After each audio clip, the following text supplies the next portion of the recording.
नमस्कार। एनडीटीवी पे आपका बहुत बहुत स्वागत है। मेरा नाम है अंकित त्यागी। इस वक्त आप एनडीटीवी इंडिया देख रहे हैं। सीधे बात करते हैं। पश्चिम एशिया में जंग के हालात जो थमने का नाम नहीं ले रहे हैं, हर ओर तनाव जो है वो बना हुआ है। हमास हिजबुल्लाह के साथ जंग में उलझे और ईरान पर हमले करने वाले इजराइल में आज एक संदिग्ध आतंकवादी घटना हुई। इजराइल की राजधानी तेल अवीव में मोसाद हेडक्वार्टर के पास एक संदिग्ध हमलावर ने अपने ट्रक से बस स्टॉप पर खड़े लोगों को कुचल दिया। इस संदिग्ध आतंकी के हमले में एक शख्स की मौत हो गई और 30 से ज्यादा लोग घायल हुए हैं। इसमें कईयों की हालत गंभीर बनी हुई है। हमलावर को मौके पर ही मार गिराया गया। जिस इलाके में यह घटना हुई वहां इजराइल की खुफिया एजेंसी मोसाद का हेडक्वार्टर होने के अलावा इजराइल की सेना के कई खुफिया यूनिट्स जो हैं उनके दफ्तर भी हैं। इस बीच इजराइल की जांच एजेंसियों ने मारे गए हमलावर की पहचान और उसके मकसद में जो है तलाश करने में इस वक्त जुटे हुए हैं।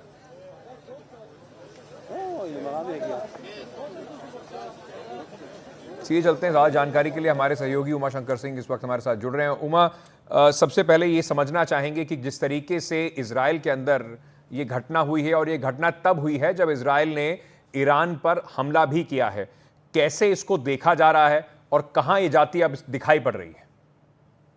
जी देखिए, इजराइल की जो सुरक्षा एजेंसी है इस हमले को एक आतंकी हमले के तौर पर इसकी जांच कर रही है। हालांकि उसने इस बात का औपचारिक तौर पे ऐलान नहीं किया है, लेकिन ये जो जांच की जो दिशा है वो ये तय करने की कोशिश में वो जुटी हुई है कि क्या ये वाकई में एक आतंकी वारदात था या महज कोई दुर्घटना। क्योंकि जिस तरीके से बस जो खड़ी थी, जो कि पैसेंजर्स को उतार रही थी बस स्टॉप पे, और बस स्टॉप पे बहुत सारे और सारे जो पैसेंजर्स थे वो भी खड़े थे, और उस बीच में इस ट्रक ने आकर बस को टक्कर मारी है, जिसमें कि 35 के आसपास लोग घायल हुए, जिनमें से एक की मौत की पुष्टि हुई है और जो 6 हैं वो गंभीर रूप से घायल बताए गए हैं, जबकि 20 जो है वो मामूली रूप से घायल बताए गए हैं। तो इस तरह की जो वारदात है वो इजराइल में होती रहती है। अभी कुछ दिन पहले ही गोलीबारी की घटना हुई थी सड़कों पर, जिसके बाद 2 आतंकवादियों को मारा गया था। इस वारदात के बाद जो है वो जो सिविलियंस हैं जो वहाँ पे मौके पे मौजूद थे, उनकी गोली से जो ड्राइवर है ट्रक का वो मारा गया। ये इस बात की जो इत्तला है वो पुलिस की तरफ से दी गई है, क्योंकि पुलिस फोर्स वहां पे पहुंचती उससे पहले ही न्यूट्रलाइज कर दिया गया था ड्राइवर को। ड्राइवर की पहचान अभी जाहिर नहीं की गई है, पुलिस उसकी तहकीकात में जुटी हुई है। लेकिन जिस तरह से आतंकी हमलों के निशाने पर रहा है इजराइल, खासतौर पे पिछले साल 7 अक्टूबर के हमले के बाद से, तो इस बात से अभी इनकार नहीं किया गया है कि ये आतंकी घटना हो सकती है। उमा, ये भी समझना चाहेंगे कि इस वक्त जो इजराइल में हालात बने हुए हैं, इजराइल ने ईरान के ऊपर एक हमला भी किया है। एक डर कि ईरान की जवाबी कार्रवाई होगी, दूसरी तरफ जिस तरीके से नेतन्याहू को अपने ही देश में जो घेरा गया, क्या संकेत आपको इस वक्त इस लड़ाई में दिखाई पड़ रहे हैं? जी देखिए, आज जो है वो 7 अक्टूबर की बरसी जो है वो इज़राइल में मनाई जा रही है हिब्रू कैलेंडर के हिसाब से।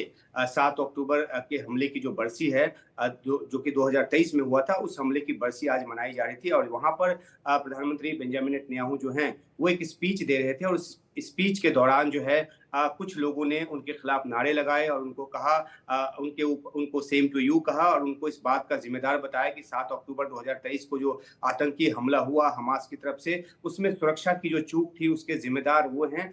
उनके ऊपर सुरक्षा की जिम्मेदारी थी इजराइल की, और उसमें वो नाकाम रहे। तो इस बात को उठाते हुए वहां पर उनके खिलाफ जो नारेबाजी है वो हुई, प्रदर्शन हुआ, और बीच में भाषण रोकना पड़ा बेंजामिन नेतन्याहू को। हालांकि बाद में उन्होंने अपना भाषण पूरा किया, और इसी भाषण में उन्होंने इस बात पे जोर दिया कि ईरान पर जो हमला किया गया है वो काफी सटीक था और काफी जोरदार था, और हमले का जो मकसद है उसको पूरा कर लिया गया है, और ईरान को इसमें बहुत ज्यादा तबाही का जो सामना है ये करना पड़ा है। ये बेंजामिन नेतन्याहू का जो दावा है उस स्पीच में उन्होंने किया है। हालांकि दूसरी तरफ जो अली खमेनी है, ईरान के सुप्रीम लीडर, उनका ट्वीट आया है, और उस ट्वीट में उन्होंने साफ तौर पे ये कहा है कि जो इजराइल है और उसका जो जिस तरह से जुल्म वो कर रहा है, चाहे वो गाजा में हो चाहे वो लेबनान में हो, उसके खिलाफ दुनिया को एकजुट होने की जरूरत है। और उन्होंने यहाँ तक कहा है कि अगर जरूरत हो तो न सिर्फ पॉलिटिकल और इकोनॉमिक जो कोलिशन बनाने की जरूरत है, बल्कि जरूरत हो तो मिलिट्री कोलिशन बनाकर भी इसराइल को रोके जाने की जरूरत है। तो ईरान की तरफ से जहां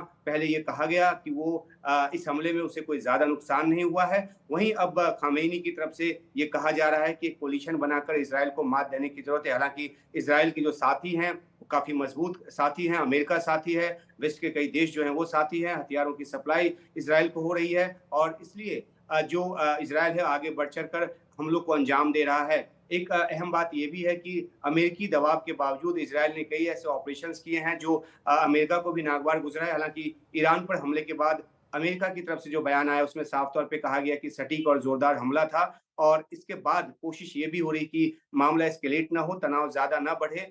इसलिए जो है अमेरिका भी कोशिश में जुटा हुआ है और ये भी कहा गया कि जो हमला इजराइल की तरफ से हुआ वो इस भरोसे के बाद हुआ जी। कि वो न्यूक्लियर साइट्स और जो तेल संयंत्र है उस पर हमला नहीं करेगा। इसके बाद इस हमले को अंजाम दिया गया जिस बात की इत्तला पहले अमेरिका को दी गई थी। तो एक बिल्कुल। तरफ तनाव भी बढ़ रहा है, दूसरी तरफ उसको टालने की कोशिश भी जो है वो चल रही है। बिल्कुल अंकित। बने रहिए हमारे साथ उमा। इजराइल के प्रधानमंत्री, जैसे हम इस वक्त बात कर रहे थे, बेंजामिन नेतन्याहू, जहां दुनिया भर में से जंग रोकने का दबाव उनके ऊपर बन रहा है, वहीं वो इस मुद्दे पर अपने ही देश में घिरे नजर आ रहे हैं। पिछले साल 7 अक्टूबर को हुए हमास के हमले को 1 साल गुजरने के मौके पर नेतन्याहू अपनी जनता को संबोधित कर रहे थे। तभी वहां मौजूद प्रदर्शनकारियों ने नेतन्याहू को इजराइल की सुरक्षा में चूक के लिए जिम्मेदार ठहराया। प्रदर्शनकारियों ने उन लोगों के परिजन भी शामिल थे जो बीते 7 अक्टूबर को हमास के हमले में मारे गए। प्रदर्शनकारी इस दौरान नेतन्याहू शर्म करो के नारे लगा रहे थे।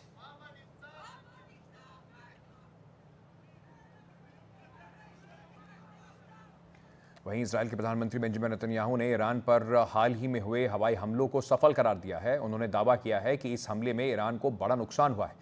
यह हमला ईरान के उन ठिकानों पर केंद्रित था जो इजराइल की सुरक्षा के लिए सीधा खतरा बन सकते हैं।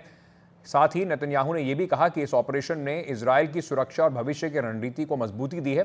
दरअसल इजराइल ने ईरान के हमले के जवाब में 25 दिन बाद शनिवार तड़के पलटवार किया था। रिपोर्ट्स के मुताबिक इजराइल ने इस हमले में ईरान की मिसाइल फैक्ट्री और मिलिट्री बेस को टारगेट किया है। इसमें 100 से ज्यादा फाइटर जेट्स का इस्तेमाल किया गया।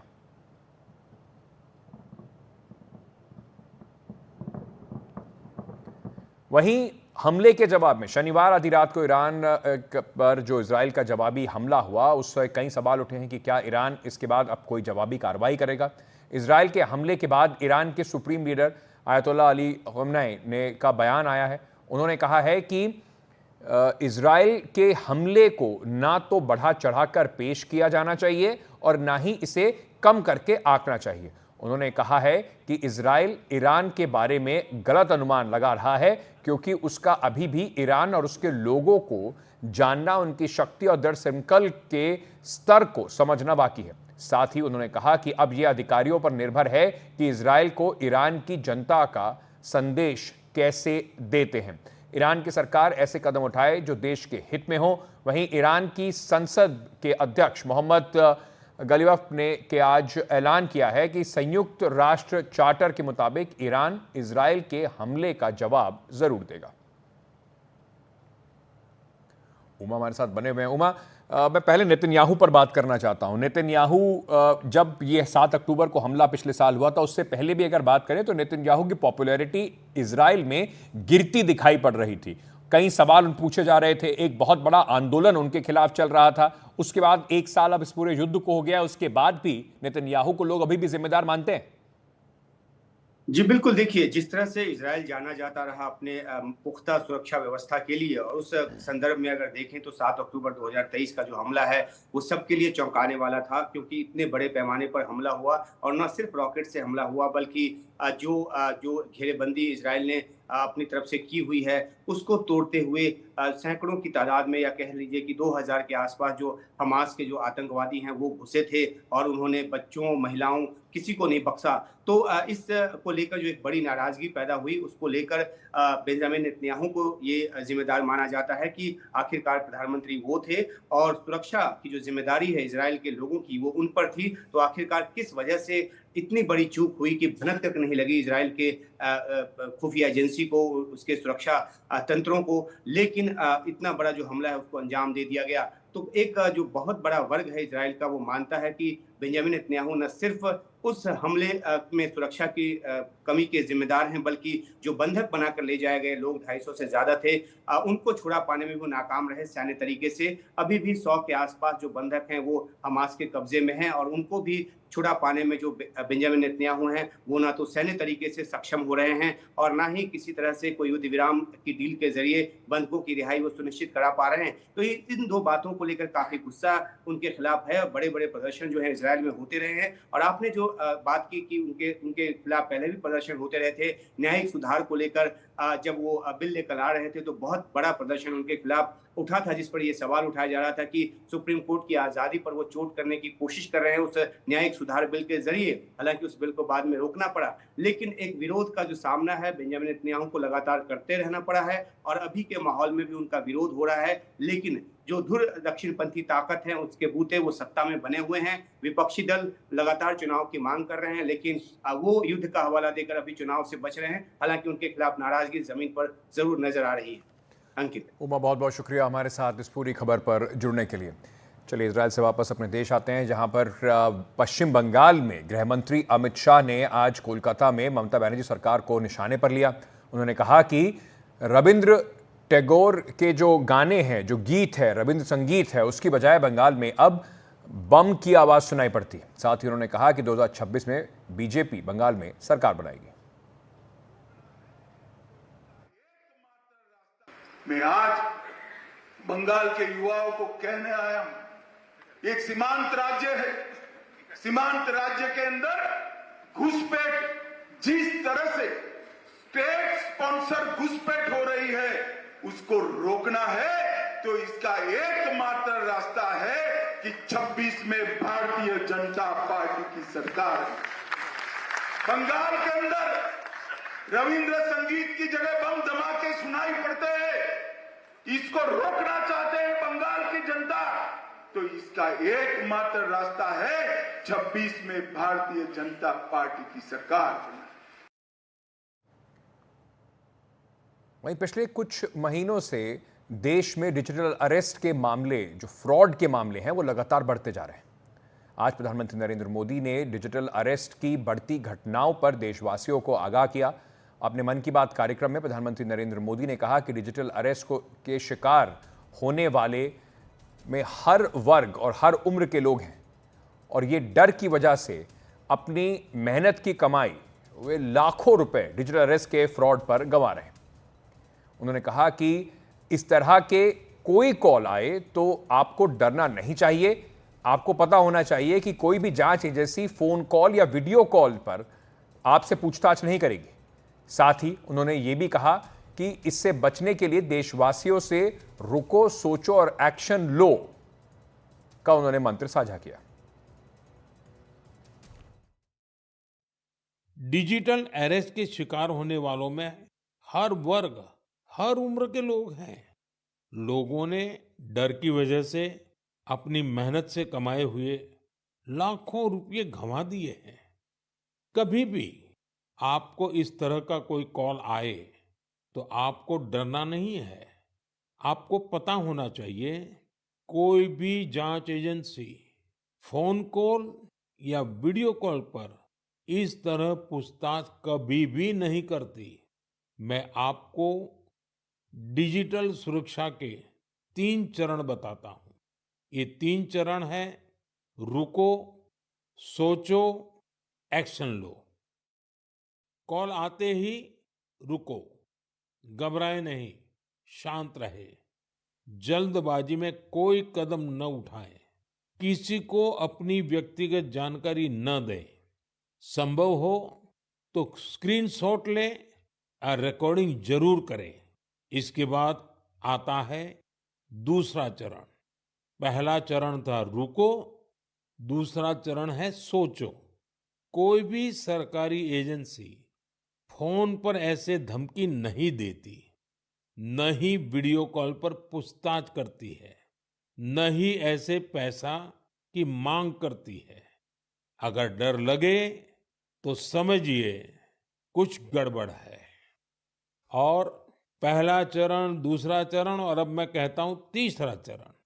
पहले चरण में मैंने कहा रुको, दूसरे चरण में मैंने कहा सोचो, और तीसरा चरण कहता हूं एक्शन लो।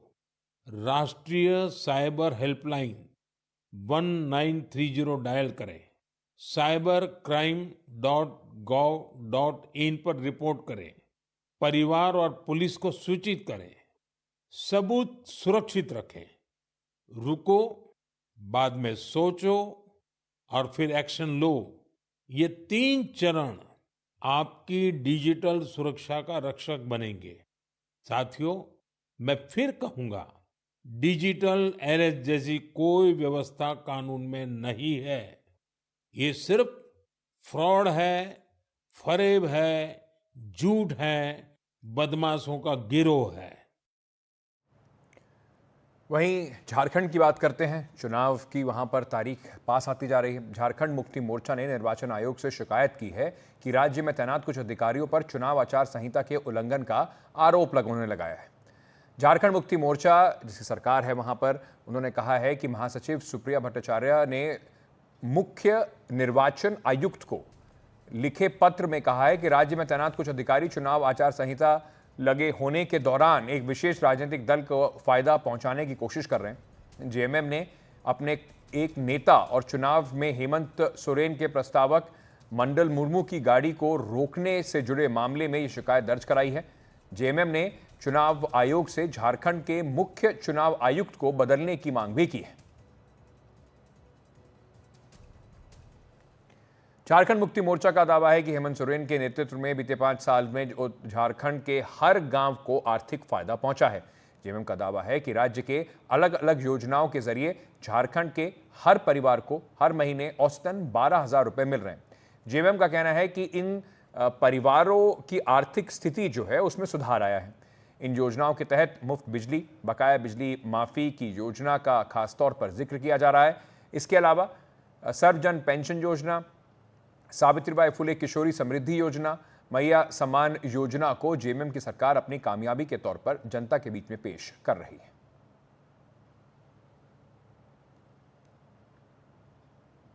अब बात करते हैं इसके बाद महाराष्ट्र की अब बात करते हैं।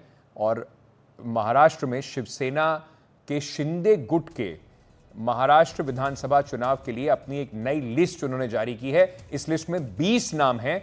इस में खास नाम मिलन देवरा का है जो शिवसेना उद्धव के नेता आदित्य ठाकरे के खिलाफ वर्ली की सीट से चुनाव लड़ेंगे। मिलन देवरा आप जो शिवसेना शिंदे उन्होंने अब कुछ दिन पहले ही ज्वाइन की है, राज्यसभा सांसद भी हैं। ज्यादा जानकारी इस वक्त हमारे सहयोगी रौनक दे रहे हैं। रौनक, क्या क्या खास है इस लिस्ट में, कितने नामों को दिया गया है और आदित्य ठाकरे के सामने मिलन देवरा? जी देखिए, निश्चित तौर पर जो शिवसेना की 20 उम्मीदवारों की लिस्ट जारी की गई है, जिसमें साफ तौर पर जो खबर हमने बताई थी कि मिलिंद देवड़ा आदित्य ठाकरे के खिलाफ चुनाव लड़ सकते हैं और अधिकृत तौर पर अब उनके नाम की घोषणा कर दी गई है। और कल जो वर्ली विधानसभा के लिए अपना नामांकन जो है वो नॉमिनेशन फाइल करने जा रहे हैं। लेकिन अगर इस लिस्ट पर गौर करें तो देखने मिलता है कि लगभग 3 ऐसे उम्मीदवार है जो कि शिवसेना ने अपनी लिस्ट में उनका नाम तो यहाँ पर दिया है, लेकिन मूलतः ये बीजेपी अब तक कुछ दिनों पहले से बीजेपी के साथ जो है वो दिखाई देते थे। जैसे मैं आपको बता दूं कि अकोला जिले की बालापुर सीट है जहाँ से बलिराम चिरतकर ये बीजेपी के नेता हुआ करते थे, इन्हें अभी शिवसेना शिंदे गुट ने टिकट दे दिया है। उसी तरह अगर मुंबई की बात की जाए तो मुंबई पूर्व में यानी अंधेरी ईस्ट में मुर्जी पटेल देवेंद्र फडणवीस के बहुत करीबी नेता माने जाते थे, उनको एकनाथ शिंदे की पार्टी ने टिकट दिया है। और इसी तरह नीलेश राणे आपको बता दें कि नारायण राणे के बेटे हैं, बीजेपी में लंबे समय से काम कर रहे हैं, लेकिन अब ये शिवसेना यानी एकनाथ शिंदे की पार्टी से चुनाव लड़ेंगे। तो जहां पर एडजस्टमेंट है, मुझे लग रहा है कि महायुति में एडजस्टमेंट ज्यादा देखने को मिल रही है, लेकिन महाविकास आघाड़ी में अब भी सीटों को लेकर मामला जो है फंसता दिख रहा है। जी, बहुत बहुत शुक्रिया हमारे साथ जुड़ने के लिए। उधर महाराष्ट्र के लिए कांग्रेस की चौथी लिस्ट जो है वो भी आ गई है। कांग्रेस की चौथी लिस्ट में 14 उम्मीदवारों के नाम हैं। इस तरह से अब कांग्रेस अब तक 101 उम्मीदवारों के नामों का ऐलान कर चुकी है। हमारे साथ हमारे सहयोगी प्रशांत इस वक्त जुड़ रहे हैं। धड़ाधड़ एक के बाद एक दोनों तरफ से लिस्ट जो है प्रशांत सामने आ रही है। कांग्रेस के अब चलिए मुझे कुछ बताया गया कि प्रशांत का संपर्क हमसे टूट गया है, लेकिन कांग्रेस पार्टी शुरुआत में जो बात कही जा रही थी कि 105 सीट के आसपास लड़ेगी, 101 सीटें कांग्रेस पार्टी ने कम से कम अभी डिक्लेयर कर दी।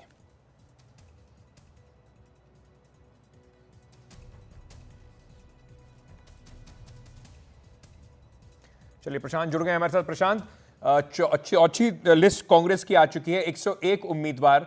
क्या ये मान के चला जाए, क्या कुछ खास है इस लिस्ट में, और क्या ये मान के चला जाए कांग्रेस महाविकास आघाड़ी की सबसे ज्यादा सीटों पर लड़ने वाली पार्टी है?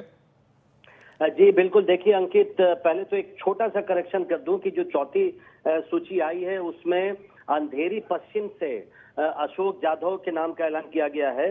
पहले इस सीट से सचिन सावंत के नाम का ऐलान किया गया था, लेकिन उन्होंने इस सीट से चुनाव लड़ने से मना कर दिया था। उनका कहना था कि वो अंधेरी ईस्ट से चुनाव लड़ना चाहते थे, माफ करिएगा बांद्रा ईस्ट से चुनाव लड़ना चाहते थे, लेकिन वो सीट शिवसेना उद्धव ठाकरे को दे दी गई। तो अब उनकी जगह अशोक जाधव को बनाया गया है। तो इस सीट से दोनों सूची में नाम था। इसका मतलब ये हुआ कि कांग्रेस पार्टी अब तक 101 नहीं बल्कि 100 सीटों पर अपने उम्मीदवार का नाम ऐलान कर चुकी है। बिल्कुल अब साफ है कि जो पहले कयास लग रहे थे कि क्या कांग्रेस 100 या उससे ज्यादा सीटों पर चुनाव लड़ेगी और वही सबसे बड़ी पार्टी होगी, तो अब ये तय हो गया है कि कांग्रेस महाविकास आघाड़ी के भीतर सबसे बड़ी पार्टी है और वही सबसे ज्यादा सीटों पर चुनाव लड़ने जा रही है। 100 सीटों पर उसने अपने उम्मीदवारों के नाम का ऐलान कर दिया है। बहुत बहुत शुक्रिया प्रशांत हमारे साथ जुड़ने के लिए।